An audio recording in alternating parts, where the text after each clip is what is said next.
Hirakud premier league cricket ଉଦ୍ଘାଟିତ। ଆଜି ହୀରାକୁଦ କ୍ରୀଡ଼ା ସଂସଦ ତରଫରୁ ସୁବାସ ପଡ଼ିଆରେ ହୀରାକୁଦ ପ୍ରିମିୟର ଲିଗ୍ କ୍ରିକେଟ୍ ଉଦ୍ଘାଟିତ ହୋଇଛି।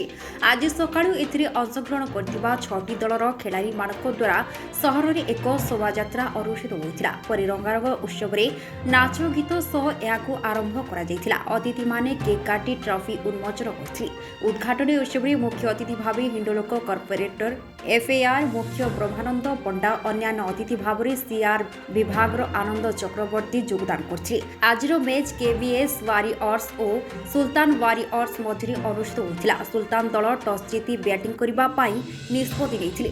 ଦଳ ପକ୍ଷରୁ ଦେବେନ୍ଦ୍ର 44 ରନ୍, ସମୀଶ ଓ ଶ୍ରୀରାମ 18 ରନ୍ କରି ଦଳକୁ 146 ରନ୍ ସଂଗ୍ରହ କରିଥିଲେ। କେଭିଏସ୍ ପକ୍ଷରୁ ସୁମନ୍ତ ଏକା 3 ଓଭରରେ 16 ରନ୍ ଦେଇ 3 ୱିକେଟ୍ ଓ ବସନ୍ତ 4 ଓଭରରେ 17 ରନ୍ ଦେଇ 2 ୱିକେଟ୍ ନେଇଥିଲେ।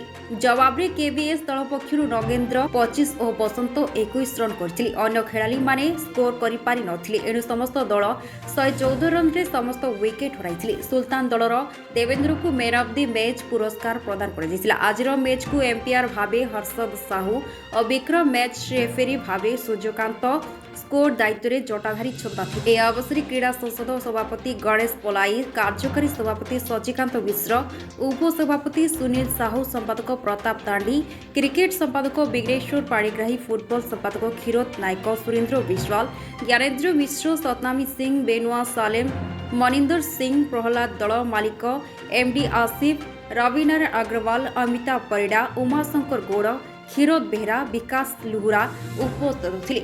Bureau report, Mahanadi TV.